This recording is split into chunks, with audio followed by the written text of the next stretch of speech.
नमस्कार विद्यार्थी मित्रांनो, मी बाळासाहेब निवडुंगे, असिस्टंट टीचर, ढोकेश्वर विद्यालय, टाकी ढोकेश्वर.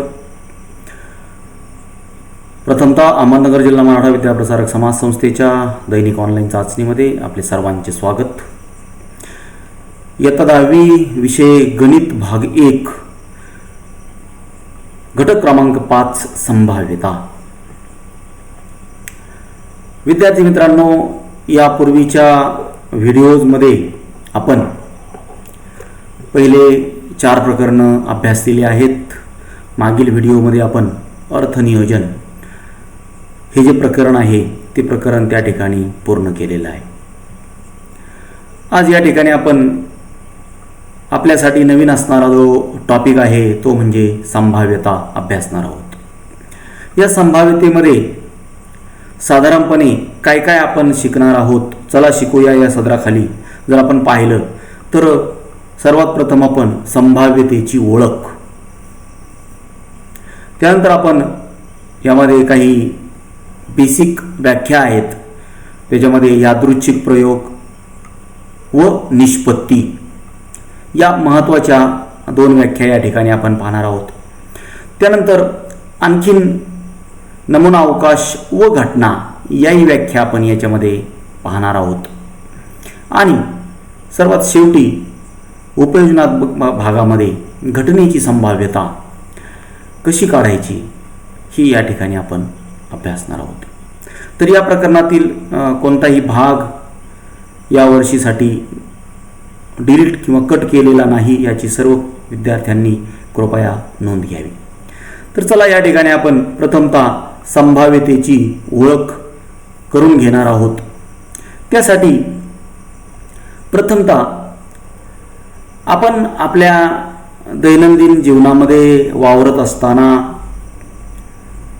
काही गोष्टींची शक्यता वर्तवताना च्यापेक्षा कमी, च्यापेक्षा जास्त किंवा 50-50 अशा प्रकारची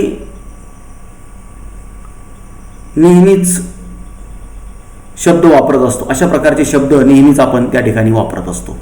तर ते कोणकोणते शब्द आहेत? संभवता,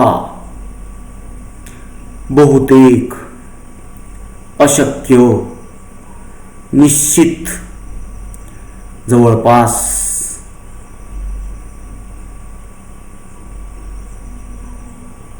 फिफ्टी अशा प्रकारचे शब्द हे आपण या ठिकाणी नेहमीच संभाषण करताना वापरत असतो.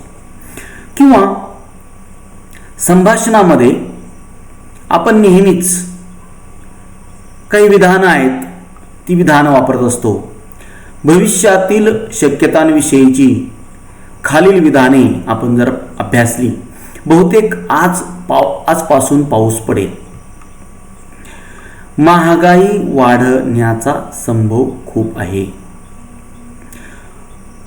भारताला पुढील क्रिकेट सामन्यात हरवणे अशक्य आहे, निश्चितच मला प्रथम श्रेणी मिळणार, बालकाला वेळेवर पोलिओचे डोस दिले तर त्याला पोलिओ होण्याचा संभव नसतो.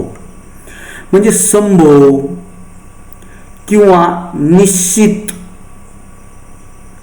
किंवा अशक्य, संभव, बहुतेक अशा प्रकारची जी विधानं आहेत, ही विधानं किंवा अशा प्रकारचे जे शब्द आहेत, हे शब्द आपण नेहमीच आपल्या संभाषणामध्ये वापरत असतो.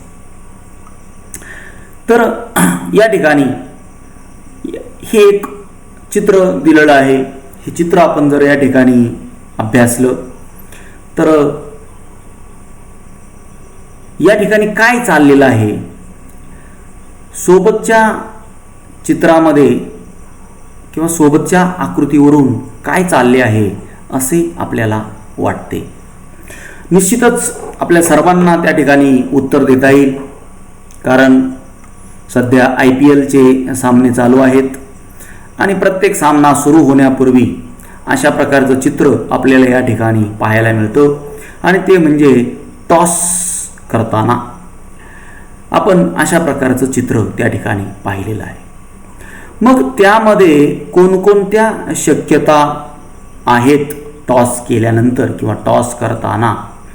तर नक्कीच त्या ठिकाणी टॉस केल्यानंतर नाण्यावर एक तर छापा मिळेल किंवा त्या नाण्यावर वरच्या पृष्ठभागावर काटा मिळेल. म्हणजेच नाणेफेकीची कोणकोणती फलिते आहेत असा जर आपण या ठिकाणी प्रश्न स्वतःच्या मनाला विचारला तर निश्चित आपल्याला या ठिकाणी उत्तर मिळेल की या ठिकाणी 2 फलिते आहेत. पहिलं फलित म्हणजे छापा मिळू शकतो किंवा दुसरं फलित म्हणजे काटा मिळू शकतो. अशा प्रकारची आपण या ठिकाणी विचार करू शकतो. त्यानंतर एक ॲक्टिव्हिटी आपण पाहूया, कृती पाहूया. एक नाणे वर्गातील प्रत्येकाने एकदा फेकून पहा. अशा प्रकारची ॲक्टिव्हिटी पुस्तकामध्ये आपल्याला सांगितलेली आहे.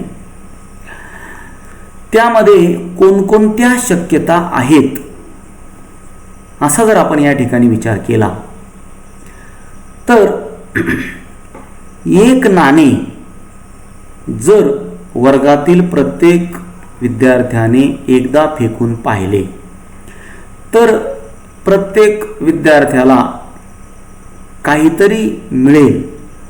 काहीतरी मिळेल म्हणजे काय मिळेल, काय काय शक्यता आहेत? तर एकतर त्याला वरच्या पृष्ठभागावर छापा मिळेल. इंग्रजीमध्ये त्याला हेड असे म्हणतात. हेडचा एच आपण या ठिकाणी छापासाठी वापरणार आहोत. किंवा त्याला काटा तरी मिळेल. काटासाठी इंग्रजीमध्ये टेल हा शब्द वापरतात, म्हणून टेलचा टी हा शब्द या ठिकाणी आपण वापरणार आहोत. आणि म्हणून या ठिकाणी 2 शक्यता आहेत अशा प्रकारचे उत्तर आपल्याला या ठिकाणी मिळणार आहे. एक पहिली शक्यता आहे छापा मिळेल आणि दुसरी शक्यता आहे काटा मिळेल. जर आपण वर्गातील प्रत्येक विद्यार्थ्याने नाही परंतु एक 9-10 विद्यार्थ्यांसाठी हा प्रयोग करायला दिला तर काही विद्यार्थ्यांना छापा मिळेल, काही विद्यार्थ्यांना काटा मिळेल. मी हा प्रयोग या ठिकाणी करून पाहिला 10 वेळा. तर या ठिकाणी 4 विद्यार्थ्यांसाठी छापा मिळाला आणि 6 विद्यार्थ्यांसाठी काटा मिळाला. त्यानंतर पुढची ॲक्टिव्हिटी या ठिकाणी आपण पाहूया. एक नाणे वर्गातील प्रत्येकाने 2दा फेकून पहा. एक नाणे 2दा फेकणे किंवा 2 नाणी असतील तर एकाच वेळेला ती 2 नाणी फेकून दोन्ही पृष्ठभागावर मिळालेल्या फलिताची जर नोंद घेतली तर या ठिकाणी त्यामध्ये कोणकोणत्या शक्यता आहेत असा जर प्रश्न आपण या ठिकाणी स्वतःच्या मनाला विचारला किंवा जाणून घेण्याचा जर आपण प्रयत्न केला तर नक्कीच या ठिकाणी 4 शक्यता आपल्याला पाहायला मिळतील. त्यामध्ये पहिली शक्यता आहे की एखाद्या विद्यार्थ्याला पहिल्या नाण्याच्या वरच्या पृष्ठभागावर छापा मिळेल आणि दुसऱ्या वेळेला देखील वरच्या पृष्ठभागावर छापाच मिळेल. म्हणजे एच ही पहिली शक्यता आहे. दुसरी एक शक्यता शक्य आहे की पहिल्या नाण्याच्या पृष्ठभागावर छापा मिळेल आणि दुसऱ्या नाण्याच्या पृष्ठभागावर काटा मिळेल. तिसरी एक शक्यता शक्य आहे पहिल्या नाण्याच्या पृष्ठभागावर काटा मिळेल आणि दुसऱ्या नाण्याच्या पृष्ठभागावर छापा मिळेल. आणि चौथी एक शक्यता या ठिकाणी शक्य आहे की पहिल्या नाण्याच्या पृष्ठभागावर काटा मिळेल आणि दुसऱ्या नाण्याच्या पृष्ठभागावर देखील काटा मिळू शकतो. अशा प्रकारे या ठिकाणी 4 शक्यता शक्य आहेत.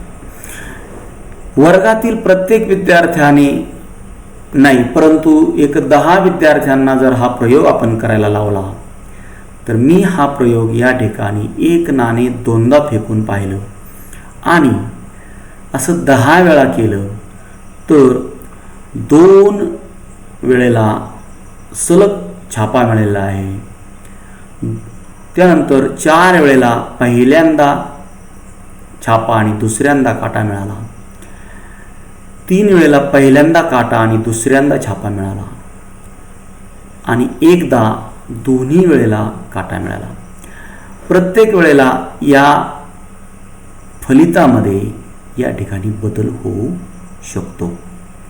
अशा रीतीने या ठिकाणी एक नाणे दोनदा फेकून पाहिले तर या ठिकाणी 4 शक्यता आहेत हे लक्षात घ्या. पुढची एक कृती आहे, तुमच्याजवळ असणारा फासा एकदाच फेका. फासा आपल्याला सर्वांना माहिती आहे. सापशिडी खेळताना आपण एक 6 पृष्ठ असणारा एक ठोकळा वापरतो, त्याला या ठिकाणी फासा असं म्हणतात. त्या 6 पृष्ठांवर त्या ठिकाणी टिंब असतात. एका पृष्ठावर 1 टिंब, दुसऱ्या पृष्ठावर 2 टिंब, तिसऱ्या पृष्ठावर 3 टिंब, चौथ्या पृष्ठावर 4 टिंब, 5व्या पृष्ठावर हे 5 टिंब आणि 6व्या पृष्ठावर 6 टिंब. अशा प्रकारे हा जो ठोकळा आहे त्याला आपण या ठिकाणी फासा म्हणतो. आणि हा फासा जर आपण एकदा फेकला तर त्यामध्ये कोणकोणत्या शक्यता आहेत असा जर आपण या ठिकाणी प्रश्न मनाला विचारला किंवा जाणून घेण्याचा जर आपण या ठिकाणी प्रयत्न केला तर नक्कीच या ठिकाणी आपल्याला फास्याच्या वरच्या पृष्ठभागावर 1 मिळू शकतो किंवा 2 मिळू शकतात किंवा 3 मिळू शकतात किंवा 4 टिंब असणारा पृष्ठभाग वरती येऊ शकतो किंवा 5 टिंब असणारा पृष्ठभाग वरती येऊ शकतो किंवा 6 टिंब असणारा पृष्ठभाग वरती येऊ शकतो. म्हणजेच या ठिकाणी कोणकोणत्या शक्यता आहेत हे जर आपण लक्षात घेतलं तर या ठिकाणी 6 शक्यता आहेत. पहिली शक्यता आहे 1 मिळण्याची, म्हणजे वरच्या पृष्ठभागावर 1 टिंब मिळण्याची. दुसरी शक्यता आहे 2 मिळण्याची. तिसरी शक्यता आहे 3 मिळण्याची. चौथी शक्यता आहे 4 मिळण्याची. 5वी शक्यता आहे 5 मिळण्याची. 6वी शक्यता आहे 6 मिळण्याची. म्हणजेच या ठिकाणी 6 शक्यता आहेत. साधारणपणे मी 10 वेळेला हा प्रयोग केला तर मला या ठिकाणी वरच्या पृष्ठभागावर 1 हा 2 वेळेला मिळाला.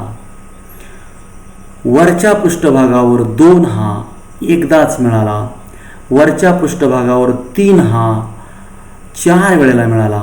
वरच्या पृष्ठभागावर 4 हा एकदाच मिळाला. वरच्या पृष्ठभागावर 5 हा एकदाही मिळाला नाही. वरच्या पृष्ठभागावर 6 हा 2 वेळेला मिळाला. म्हणजे 10 विद्यार्थ्यांकडून हा प्रयोग जर आपण या ठिकाणी करून घेतला तर हे अशा प्रकारचं चित्र मिळू शकतं. याच्यामध्ये बदल होऊ शकतो हे या ठिकाणी विद्यार्थ्यांनी लक्षात घ्यायचे. तर अशा रीतीने या ठिकाणी आपण शक्यता आणि या ठिकाणी काय काय प्रयोग आहेत ते प्रयोग आपण पाहिले. आता आपण या ठिकाणी यादृच्छिक प्रयोग म्हणजे काय ही व्याख्या पाहणार आहोत.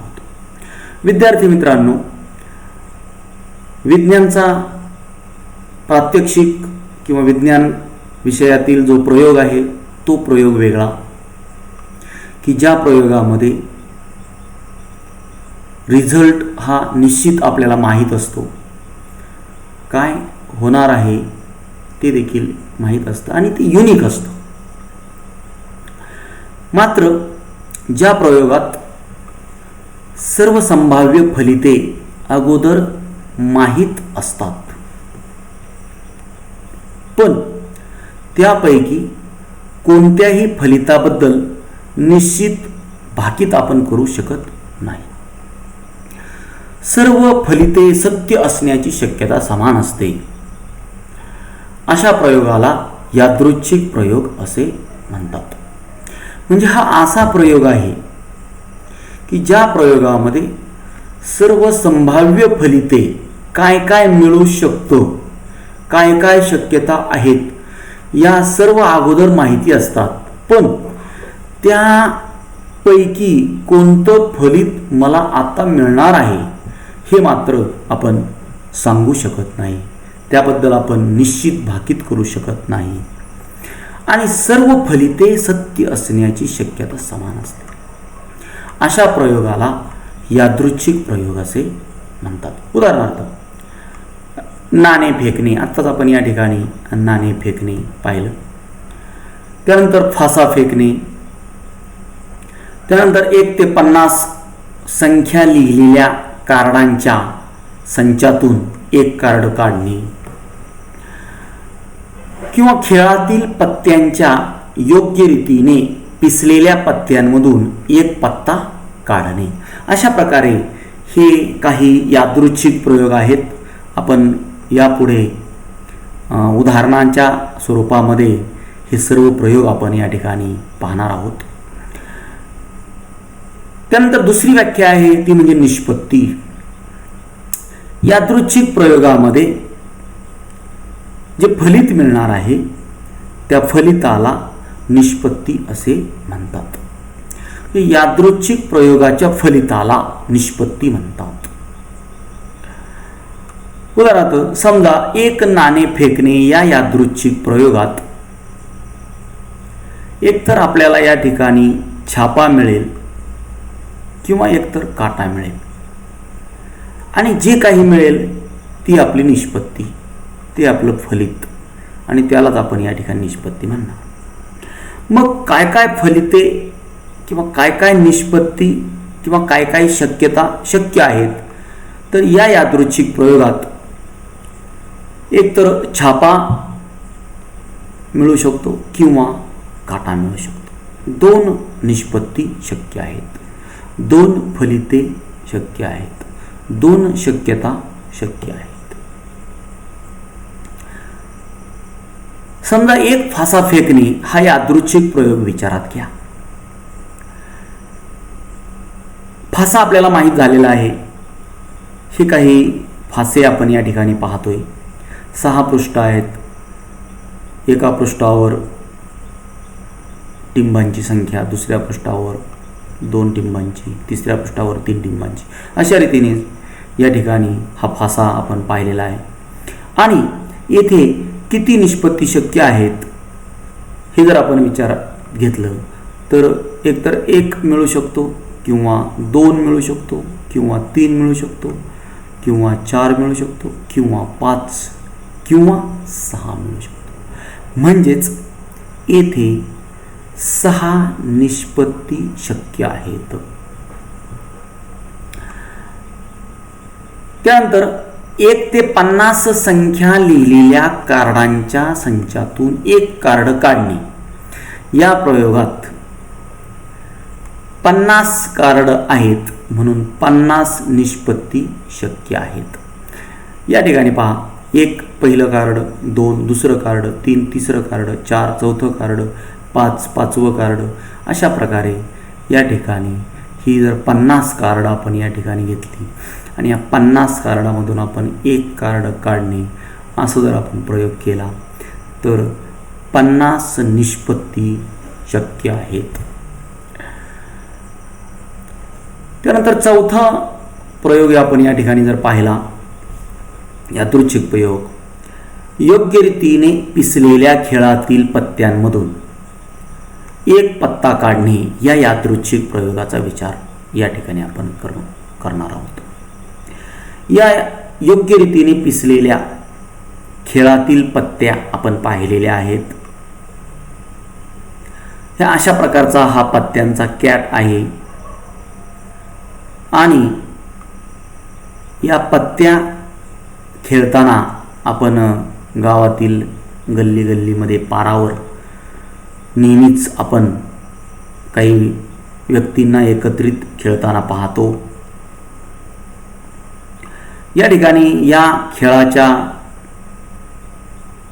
मध्ये साधारणपणे 52 पत्त्या असतात आणि म्हणून या यादृच्छिक प्रयोगामध्ये 52 निष्पत्ती शक्य आहेत. 52 निष्पत्ती शक्य आहे. परंतु विद्यार्थी मित्रांना या ठिकाणी या खेळातील ज्या पत्त्या आहेत त्या पत्त्यांचा आपल्याला या ठिकाणी बारकाईने अभ्यास करायचा आहे. कारण या ठिकाणी आपल्याला संभाव्यता काढताना यामध्ये किती सूट असतात, किती संच असतात, किती काळे पत्ते असतात, किती लाल पत्ते असतात आणि कोणकोणत्या पत्त्या असतात हे या ठिकाणी आपण जाणून घेणार आहोत. विद्यार्थी मित्रांनो, या खेळामध्ये एका पिसलेल्या पत्त्यांच्या कॅटमध्ये 52 पत्त्या असतात. 52 पत्त्यांच्या खेळामध्ये किती संच असतात असा जर आपण प्रश्न विचारला तर साधारणपणे बदाम, चौकट, किलवर आणि इस्पिक असे 4 संच असतात. प्रत्येक संचात 13 कार्ड असतात.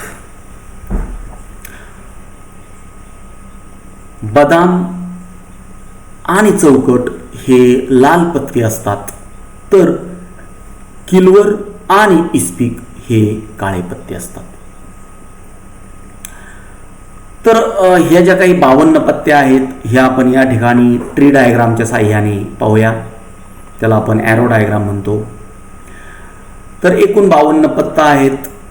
52 पत्त्यांमध्ये या ठिकाणी 26 लाल पत्ते आहेत आणि 26 काळे पत्ते आहेत. 26 लाल पत्त्यांमध्ये या ठिकाणी 13 बदाम पत्ते आहेत आणि 13 या ठिकाणी चौकट पत्ते आहेत. 26 काळे पत्ते आहेत. त्या 26 काळ्या पत्त्यांमध्ये 13 किलवर पत्ते आहेत आणि 13 इस्पिक पत्ते आहेत. म्हणजे बदाम, चौकट, किलवर आणि इस्पिक असे 4 संच आहेत. प्रत्येक संचात 13 पत्ते आहेत. 4 संच आहेत. 13 चौक 52. त्या 52 पत्त्यापैकी निम्म्या पत्त्या म्हणजे 26 पत्ते हे लाल पत्ते आहेत आणि निम्मे पत्ते म्हणजे 26 पत्ते हे काळे पत्ते आहेत. जर आपण या सर्व पत्त्या पाहण्याचा प्रयत्न केला तर ह्या 52 पत्ता आहेत. पहा, ही जी पहिली लाईन दिसते ही किलवर या संचातली आहे. पहिला पत्ता याच्यावरती या ठिकाणी ए लिहिलेला आहे. नंतर 2, 3, 4, 5, 6, 7, 8, 9, 10 तर जे लिहिलेलं आहे जॅक, गुलाम म्हणतात त्याला. इथं क्यू लिहिलेलं आहे. क्यू मीन्स राणी, क्वीन आणि के म्हणजे किंग, राजा. अशा या ठिकाणी पहिल्या रोमध्ये 13, दुसऱ्या रोमध्ये 13, तिसऱ्या रोमध्ये 13, चौथ्या रोमध्ये 13 अशा 52 पत्ते आहेत. पहिली लाईन ही किलवरची आहे, दुसरी लाईन ही बदामची आहे, तिसरी लाईन ही इस्पिकची आहे, चौथी लाईन ही चौकटची आहे. हे सर्व आपण डिटेलमध्ये पाहणार आहोत. आपल्याला जर दिसलं नसेल तर दुसरी फिगर आपण या ठिकाणी पाहणार आहोत. या ठिकाणी पहा, हे बदाम पत्ते आपण पाहूया. हे बदाम पत्ते आहेत. इंग्रजीमध्ये याला हर्ट असं म्हणतात. या पत्त्यांवरती हर्टचा सिम्बॉल असतो म्हणून याला हर्ट असं म्हणतात.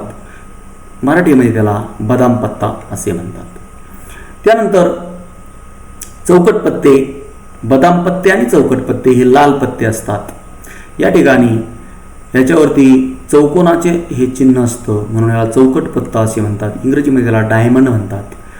डायमंडवरती त्या ठिकाणी जशा प्रकारचे रेखाटन असतं किंवा आकृती दिसते डायमंडची, त्यावरून या ठिकाणी याला डायमंड पत्ता असे म्हणतात, चौकट पत्ता. त्यानंतर किलवर पत्ते हे काळे पत्ते आहेत. याच्यावरती फुलाच्या आकाराचं चिन्ह असतं किंवा याला फुलवर पत्ता असं देखील म्हणतात, फुलवर किंवा किलवर. तर हे फुलवर पत्ते आहेत किंवा किलवर पत्ते आहेत. त्यानंतर चौथा संच जो आहे, चौथा सूट, तो म्हणजे इस्पिक पत्ते. तर याच्यावरती साधारणपणे पिंपळाच्या पानाचा आकार या ठिकाणी असतो आणि याला या ठिकाणी इस्पिक पत्ता असे म्हणतात. तर अशा प्रकारे हे 4 संच आहेत. पहिला आहे बदाम, दुसरा आहे चौकट. बदाम आणि चौकट हे काळे पत्ते आहेत. त्यानंतर किलवर आणि इस्पिक हे काळे पत्ते आहेत. या ठिकाणी चित्रयुक्त पत्ते किंवा चित्र असणारे पत्ते कोणकोणते, तर राजा, राणी आणि गुलाम यांना चित्रयुक्त पत्ते असे म्हणतात.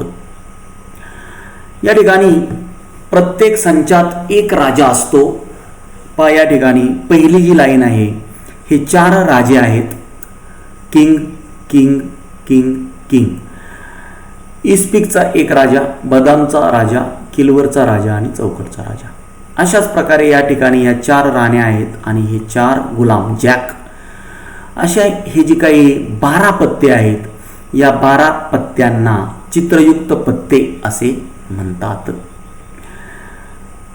प्रत्येक संचात एक राजा, एक राणी आणि एक गुलाम, म्हणजे 3 पत्ते हे चित्रयुक्त पत्ते असतात. आणि असे 4 संच आहेत म्हणून 3 गुणिले 4 बरोबर 12 पत्ते चित्रयुक्त पत्ते आहेत. त्यानंतर हे चित्र तुम्ही पुन्हा एकदा पाहू शकता. या ठिकाणी हे 4 राजे, 4 संचातले 4 राजे, हे 4 राण्या, 4 संचातल्या 4 राण्या आणि हे 4 संचातले 4 गुलाम, जॅक. तर अशा प्रकारे हे 12 पत्ते हे चित्रयुक्त पत्ते आहेत. त्यानंतर एक्का, ज्या कार्डावर 1 हा क्रमांक लिहिलेला असतो त्यास एक्का असे म्हणतात. आणि हा पत्ता एने दर्शवतात, कॅपिटल एने दर्शवतात. हा चित्रयुक्त पत्ता नाही याची सर्वांनी नोंद घ्यावी. या ठिकाणी 1 ऐवजी ए लिहिलेला असतो आणि म्हणून या ठिकाणी सुरुवात एने होते. एक्का, नंतर दुरी म्हणजे 2 लिहिलेला असतो, तिरी 3 लिहिलेला असतो, 4, 5, 6, 7, 8, 9, 10. त्यानंतर जॅक, क्वीन आणि किंग. तर या 13 पत्त्यांमध्ये एक्का या पत्त्याचं मूल्य सर्वात जास्त असतं, हे या ठिकाणी आपण लक्षात घ्यायचे. म्हणजे 52 पत्त्यांच्या कॅटमध्ये एक्का या पत्त्याचं मूल्य सर्वात जास्त असतं, हे लक्षात घ्या. त्या खालोखाल राजा, त्या खालोखाल राणी, त्या खालोखाल गुलाम, दस्या, नव्या आणि अशा रीतीने दुरीचं मूल्य सर्वात, 2चं मूल्य सर्वात कमी असतं. तर अशा रीतीने हे पत्ते आपण या ठिकाणी पाहिलं. त्यानंतर एक शेवटची व्याख्या आपण या ठिकाणी पाहणार आहोत. समसंभाव्य निष्पत्ती, इक्वली लाईकली आउटकम्स. विद्यार्थी मित्रांनो, दिलेल्या निष्पत्तीपैकी, निष्पत्ती म्हणजे काय आपण पाहिलं, फलित यादृच्छिक प्रयोगामध्ये जे तुम्हाला मिळतं, छापा मिळेल, काटा मिळेल, 1 पडेल, 2 पडेल, 6 पडेल, एक्का मिळेल, राजा मिळेल, कार्ड काढलं तर जे काही मिळेल त्याला आपण निष्पत्ती म्हटलेलं आहे. आणि या दिलेल्या निष्पत्तीपैकी कोणतीही निष्पत्ती प्राधान्यक्रमाने मिळत नसेल किंवा सर्व निष्पत्तीची समान शक्यता असेल तर त्या समसंभाव्य निष्पत्ती आहेत असे म्हणतात. उदाहरणार्थ आपण जर नाणे फेकले तर छापा मिळण्याचं मूल्य 50% आणि काटा मिळण्याचं मूल्य देखील 50%च आहे. म्हणजेच सर्व निष्पत्तीची समान शक्यता असेल. प्राधान्यक्रमाने आपल्याला काटाच मिळतोय, काटाच मिळतोय, काटाच मिळतोय असं होता कामा नये किंवा असं होत नसेल, असं मिळत नसेल तर त्याला समसंभाव्य निष्पत्ती असे म्हणतात. उदाहरणार्थ जर आपण 1 नाणे फेकले तर छापा किंवा काटा मिळण्याची निष्पत्ती समसंभाव्य असते. जर आपण एक फासा फेकला तर फाशाच्या वरच्या पृष्ठभागावर 1 2 3 4 5 6 कि यापैकी एक संख्या मिळण्याची शक्यता समान असते, म्हणजेच त्या समसंभाव्य निष्पत्ती असतात. तथापि जर फासा असा असेल की विशिष्ट अंकच वरच्या पृष्ठभागावर वारंवार मिळतो, तर तो फासा असमतोल बायस्ड असतो. अशा बाबतीत निष्पत्ती समसंभाव्य नसतात. यापुढे हे प्रकरण शिकताना आपण यादृच्छिक प्रयोगामध्ये वापरलेल्या बाबी या समतोल, त्याला इंग्रजीमध्ये फेअर किंवा अनबायस्ड आहेत असे गृहीत धरणार आहोत. तर धन्यवाद. आज आपण याच ठिकाणी थांबूया. आपण आज संभाव्यतेची प्रोबॅबिलिटीची ओळख या ठिकाणी करून घेतलेली आहे. विद्यार्थी मित्रांनो, व्हिडिओ जर आपल्याला या ठिकाणी आवडला असेल आणि हे शिकवलेलं जर आपल्याला समजलं असेल तर आपण हा व्हिडिओ नक्की शेअर करा, लाईक करा, कमेंट करा आणि माझ्या चॅनलला या ठिकाणी सबस्क्राईब करा. धन्यवाद.